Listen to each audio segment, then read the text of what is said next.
हो रहा है। 2021 में इनके पति ने 3 बार तलाक बोला और तलाक बोल के इनको छोड़ दिया, और इनकी ही छोटी नाबालिग बहन को लेके आज वो बंदा मुंबई में, दिल्ली में बैठ के काम, 3 तलाक वाले मैटर पे भी आपके पति को बरी कर दिया। तो ये कानून क्यों बनाया गया था ये बताइए। 2020 में जब ये प्रेग्नेंट हुई, दहेज का मामला इसके साथ है, एक बाइक के लिए कूटा, मारा, पीटा, पेट में बच्चा था, इतना मारा कि बच्चे का पैर टूट गया पेट में। मम्मी का ऐसा पगड़ी उछालेंगे कि पूरे इज्जत को नीलाम कर देंगे कि कहीं मुंह दिखाने के लायक नहीं रहे। पर ऐसा नहीं सोचे थे कि इतना बड़ा घिनौना काम करेगा मेरे अम्मी अब्बू सबके साथ, और एक नहीं 2 बहनों की जिंदगी को बर्बाद करेगा। ये पीड़िता हमारे पास आई है जिसमें 3 तलाक का मुद्दा सामने आया है। सवाल है, 2019 में एक कानून बनाया गया था जिस कानून में मुस्लिम कौम को, जो महिलाएं हैं, उनके लिए बड़ी राहत की सांस उन लोगों ने ली थी, और ये कहा गया था तलाक तलाक तलाक 3 बार जो बोल के तलाक होते थे, अब महिलाएं जो है वो तलाक ऐसा नहीं होगा। लेकिन फिर एक एग्जाम्पल सामने आया और ये लगातार हो रहा है। 2021 में इनके पति ने 3 बार तलाक बोला और तलाक बोल के इनको छोड़ दिया, और इनकी ही छोटी नाबालिग बहन को लेके आज वो बंदा मुंबई में, दिल्ली में बैठ के काम कर रहा है, और ये 2021 से लेके अब तक भटक रही हैं। कानून में सहारा नहीं मिला। जब ये कोर्ट में गई, जज साहब ने इनकी बात नहीं सुनी तलाक के मैटर पे। जब ये थाने में गई, थाने में ऐसी कोई धारा इनके एफआईआर में तलाक वाले मैटर पे नहीं लगी है। तो हमारा ये मानना है या कहना है कि जब किसी कानून का इम्प्लीमेंटेशन होना ही नहीं है तो ये आई वॉश और करने से क्या फायदा है। आज एक एग्जाम्पल आप लोगों के सामने है ना, कि ना तो धारा, ना तो कोर्ट, ना तो जज, ना तो न्याय। ये 2021, 22, 23, 24, 25, ये 2025 के सितंबर अक्टूबर में बैठी ये लड़की, और ये कह रही है कि मुझे न्यायालय से न्याय नहीं मिला। जज साहब ने कुछ नहीं कहा आपको। 3 तलाक वाले मैटर पे भी आपके पति को बरी कर दिया। तो ये कानून क्यों बनाया गया था ये बताइए। आखिर ये कहाँ जाएगी, ये महिला कहाँ जाएगी आप बताइए। तो क्या करें वो महिलाएं, क्योंकि देखिए क्या होता है, कानून बन जाते हैं लेकिन कानून का मजाक कानून के ही ठेकेदार लोग उड़ाते हैं, दूसरा और कोई नहीं उड़ाता है। कोर्ट में चक्कर काट काट के चप्पलें घस जाती हैं, जवानी से बूढ़े हो जाते हैं और निर्णय नहीं आता है किसी मैटर पे। आप ये बताइए कितनी परेशानी की बात है। ये लड़की कहाँ जाएगी अभी, कहाँ है इनके समाज के ठेकेदार लोग, क्यों नहीं इसको न्याय दिलाने के लिए आवाज उठाएंगे। अभी 3 तलाक का मुद्दा सामने, ऐसी कई मुद्दे हैं लेकिन इसका थोड़ा गंभीर है। एक तो इसके पति ने, जब ये प्रेग्नेंट थी, 2018 में इसकी शादी हुई थी, तो जब इसके 2020 में जब ये प्रेग्नेंट हुई, दहेज का मामला इसके साथ है, एक बाइक के लिए कूटा, मारा, पीटा, पेट में बच्चा था, इतना मारा कि बच्चे का पैर टूट गया पेट में, और वो बच्चा जो है अंत में मरा हुआ पैदा हुआ। और 2020 में ऐसा इसके साथ हुआ, और 21 में इसी की छोटी बहन को लेके, छोटी बहन के तेवर देखिए। उसको अभी जब मैंने डांट लगाई तो वो कहती है, वो मेरे पे सवाल उठाती है कि दोबारा फोन मत करना, आप कौन बोल रहे हो। तो ये तो एक अलग पार्ट हुआ कि एक इसकी छोटी बहन ने इसके घर को बर्बाद किया, लेकिन बात गंभीर ये है कि कानून से भी इसे सहारा नहीं मिला। क्या इस्लाम में डबल शादी करना इजाजत है? इजाजत है, लेकिन जहां तक मुझे जानकारी है एक ही घर की 2 बहनों की इजाजत नहीं होती है। इतना थोड़ा बहुत यहाँ तो एक ही घर का, तो वो तो अपने आप में एक अपराध हो गया ना। इनके सरिया में, इनके अपने सरिया के हिसाब से अपराधी है वो, और अपराधी अगर है तो उसे सजा मिलनी चाहिए। मैम ये देखिए, बहन उनसे संपर्क में कैसे आई, थोड़ा बताइए।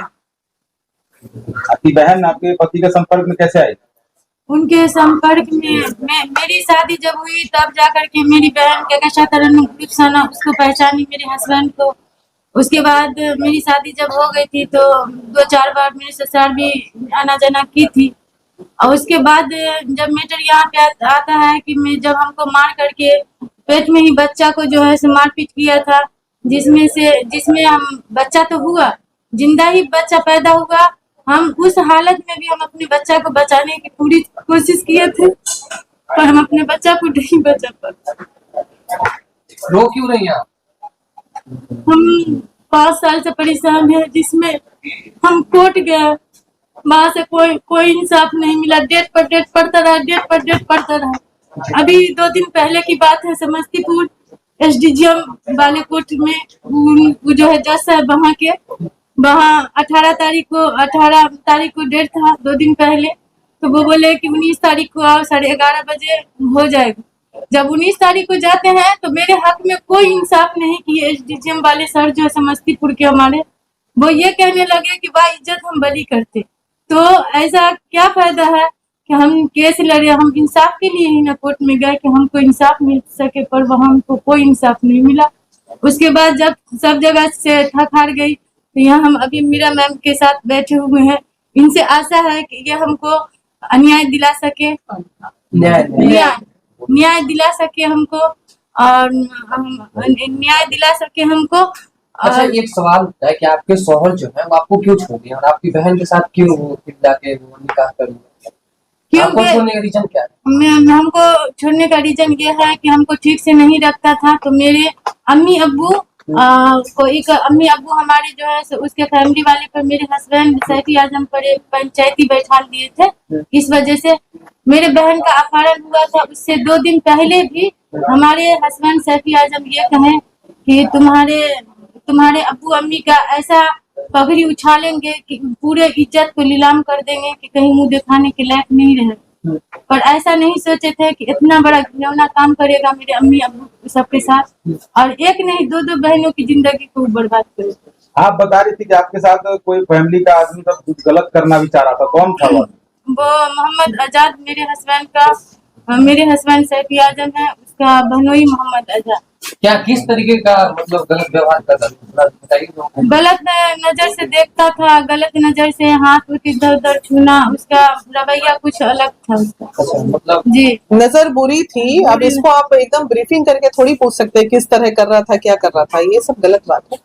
तो ये सब चीजें हैं। और मैं तो फिर भी यही कहूंगी, जो भी समस्तीपुर के जिन भी कोर्ट में इनका मामला था, जो भी वहां के जज बैठे हुए थे, उस जज पे ये सवाल का घेरा खड़ा होता है कि 3 तलाक के मैटर पे इन्होंने पति के ऊपर कार्रवाई क्यों नहीं की गई, और नहीं की गई तो वजह क्या था, किस कारण से नहीं की गई, ये हमारा सवाल रहेगा समस्तीपुर कोर्ट से। और खासकर इनका केस डायरी जो लिखे, जो इस थाने से जो मामला इसका आया है, उसमें आईओ से भी ये सवाल के घेरे में आईओ भी आएंगे कि आपने 3 तलाक के मैटर पे किस तरह का धारा लगाया ही नहीं, धारा ही नहीं लगाया 3 तलाक के मैटर पे, तो कार्रवाई नहीं हुई। कोर्ट के जजमेंट पे आप सवाल उठा रही हो? क्यों नहीं उठाएंगे भाई? गलत जजमेंट आएगा तो नहीं उठाएंगे। 2019 में आपने लॉ बनाया, 2019 में आपने लॉ बनाया, फिर 3 बार तलाक बोल के इसको घर से कैसे तलाक देके निकाल लिया? क्यों नहीं उसकी अरेस्टिंग होनी चाहिए? क्यों नहीं वो जेल जाना चाहिए? बिना तलाक की इनकी छोटी बहन को उठा के शादी तो क्यों नहीं उठाएंगे भाई? ऐसा थोड़ी है कि कानून हो गया तो कानून ही, जब वो अपने संविधान को तोड़ने वाले जज साहब ही है, नियम को तोड़ने वाले प्रशासनिक लोग ही हैं, तो हम सवाल भी ना उठाएं? कंडेम ऑफ केस कोर्ट हो सकता है ना, क्यों नहीं? अब मानना हो सकती है। ऐसा नहीं होता है, आवाज उठा सकते हैं हम। गलत निर्णय आएगा तो आवाज नहीं उठाएंगे? अब इनके लिए महिला विकास मंच क्या करेगी? मीना मालवीय जी कहाँ तक जाएगी? देखिए, हम क्या कर सकते हैं, जब इनको प्रशासन ने सहारा दिया, इनको कानून ने नहीं सहारा दिया, तो वीना मालवीय जी क्या कर सकती हैं? अपनी छोटी सी टोली लेके इसके ससुराल जाएंगी और ससुराल में रख देंगी, बोलेंगे ये यही रहेगी जब तक कोर्ट का निर्णय नहीं आता। नंबर 1, अगर नहीं रखेंगे वो लोग, तो इसका हक हिस्सा जो भी है वो दिलवा के अलग। और क्या कर सकते हैं बताइए? छोटी बहन भी है वहां, वो छोटी बहन निहायती बदतमीज लड़की है, उससे मैंने उससे बात किया, वो आप लोगों को मैंने दिया भी है, उससे खैर कोई फर्क नहीं पड़ता। अगर वैसा है तो हम लोगों को अच्छे से वैसे महिलाओं को सोच के ठीक करने भी आता है। जब कानून ने इतने बड़े मैटर पे कुछ नहीं किया, उसको बरी कर दिया, तो हम 2 थप्पड़ उसकी बहन को लगा ही देंगे, तो हमको कौन सा अरेस्ट कर देगा कानून उठा के? ठीक है, थैंक यू।